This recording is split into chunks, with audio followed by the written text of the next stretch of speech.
how to photograph flying food images. Now, why for a start? Well, the reason I've decided to make this video is that this particular shot that I took went down extremely well on Instagram. I think we had like 10,000 or more likes on this shot, and to be honest, I was a little bit surprised because whilst I like this image, it's not necessarily my favorite. My normal run-of-the-mill product photography work is more like this sort of stuff: product photography, cosmetics, alcohol, electronics, that sort of stuff, and beauty and fashion work. But I was surprised about the level of interest in that one particular flying food shot, and we did this shot as a tutorial. So I thought I'd dig a little bit deeper and let's take a look at why maybe this image was popular, and let's look at some of the techniques to consider behind it. Now, the idea for this shot came from Anna Pushtanikova, who is a food photographer and stylist, and she was working with me and she actually came up with the concept for this shot. So let's think about this second. Levitating burgers, suspended salads, exploding tea.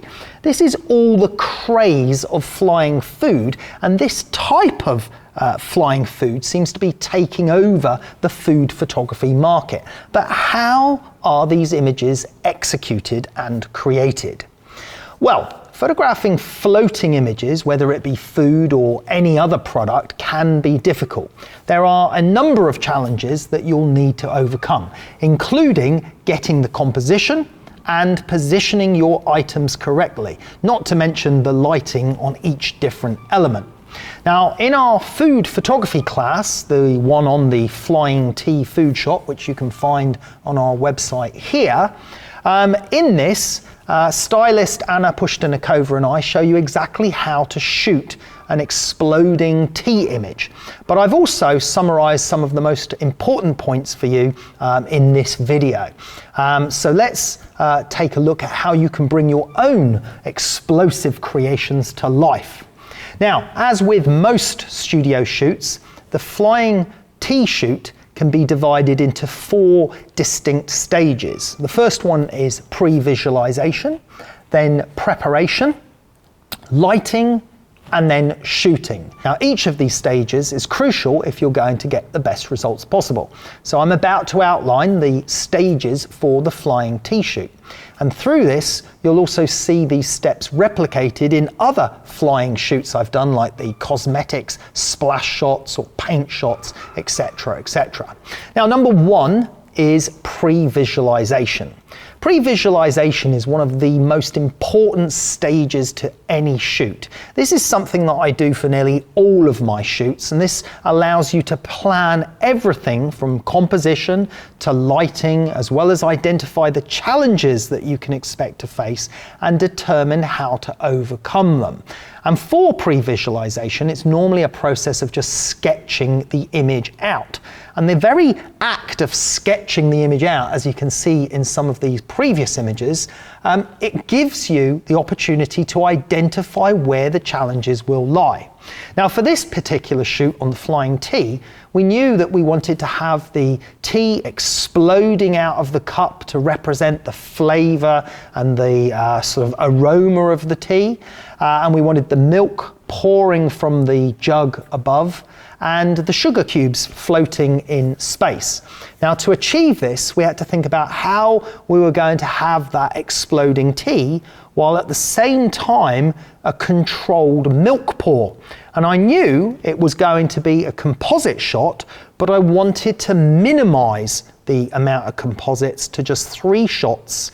But I still needed to be able to get each element absolutely right with the lighting so that I could composite those 3 shots together really simply.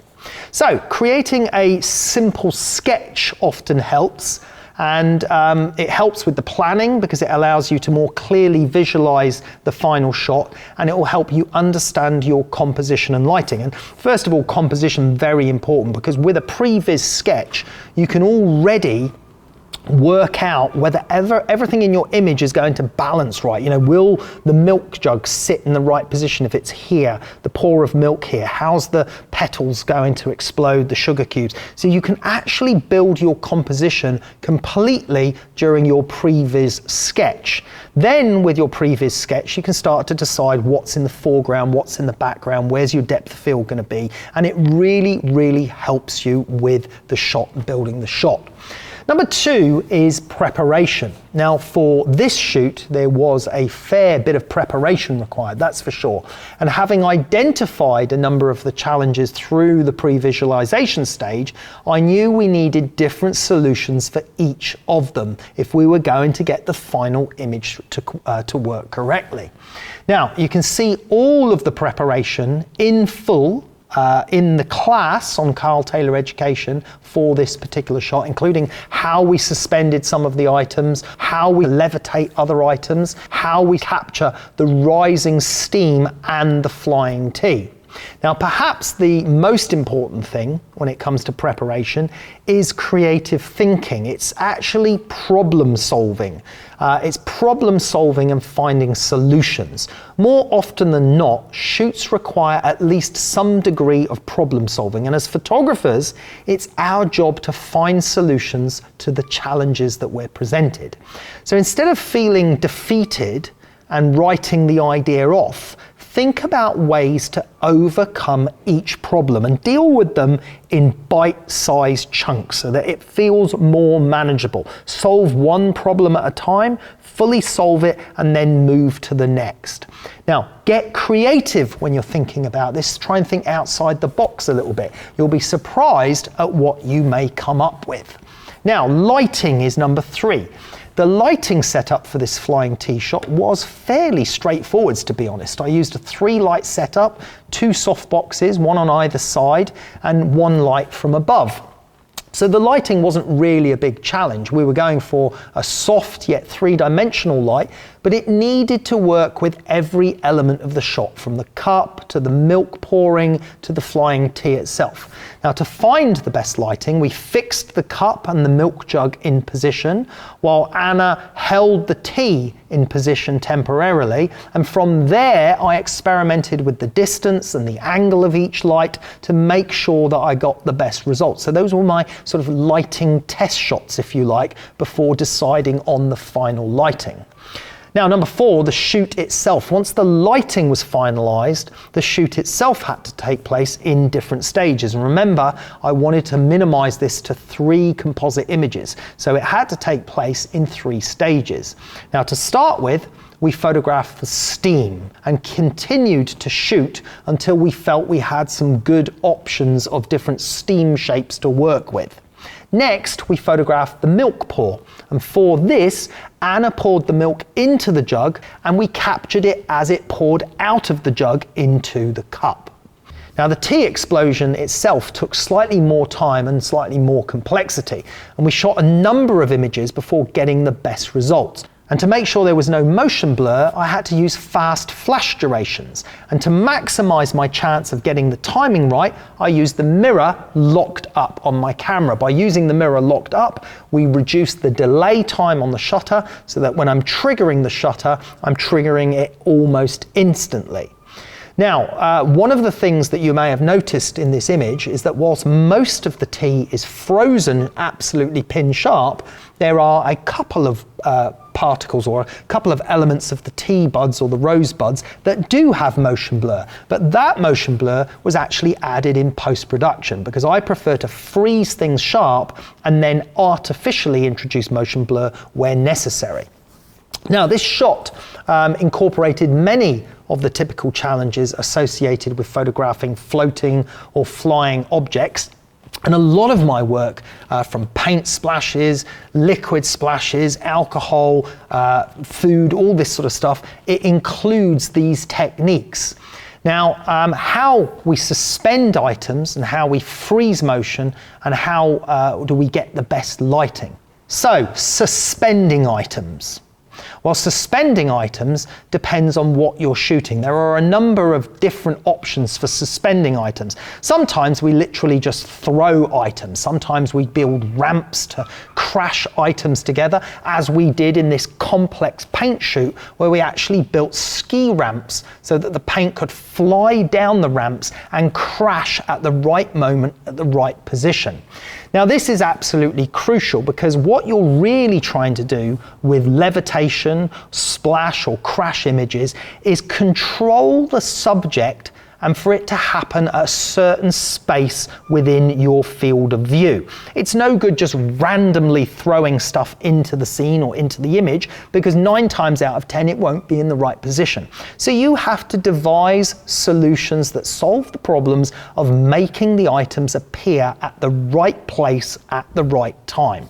And as I said, the example with the ski ramps did exactly that. And again, with these food shots, we again apply those same principles of problem solving. Now, depending on what you're shooting, there are a number of different options. And because I like to capture my images as naturally as possible, I generally don't use wires or poles to suspend items.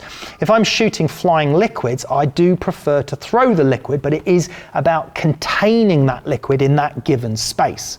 If I'm photographing dramatic paint splashes with my models undoubtedly have to have paint thrown at them, but it's directed accurately to a particular point, so we know we're more likely to get a successful result. Now, yes, it can get very messy, but the realistic result you get from that guarantees that it's well worth it, rather than an artificial or a CGI look that you might get if you did it another way. Now, if I do have to fix items in place, generally I use acrylic rods. That's my tool of choice because they're transparent and that material allows the light to go through them so that it doesn't adversely affect the subject that I'm photographing. And you'll see me using these in a number of our different tutorials on Karl Taylor Education. They're lightweight, they're fairly easy to retouch out of the shot, and that makes them easy to handle and suitable for photographing anything from cosmetics to food items. Now, acrylic rods are actually on one of my top 10 studio accessories in another video that you can find the link for here. Now, tip number 2, freezing motion. Now, if you're suspending items, then you generally don't have to worry about freezing motion because they're already stationary. However, if you're like me and you're photographing fast-moving liquids or flying foods, then a fast flash duration is essential. Now, for this, I use Broncolor lights because they have an extremely fast flash duration, but speed lights are also a great option, and there are other brands of lights with fast flash durations as well if you're needing to work on more of a budget.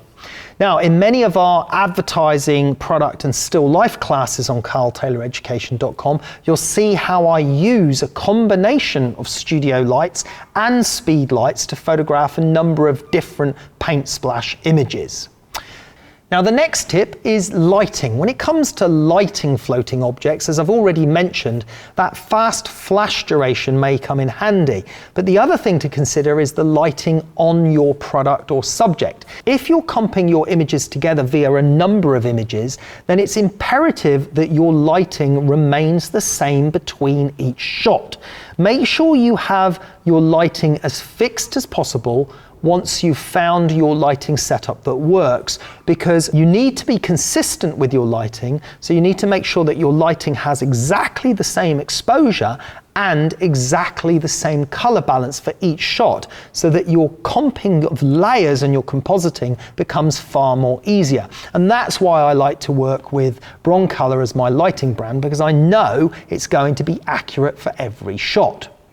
Now, at times, different items in your images may require slightly separate lighting, and that's when it's important to remember things like the direction of light, the shadows, the hardness or the softness of the light, and the angle of the light, because even the smallest inconsistencies will have a negative impact on your final result. So make sure you think about each part of the shot, and this is why pre-visualization is so important, because it helps you plan everything necessary for success in a flying or animated shot like this.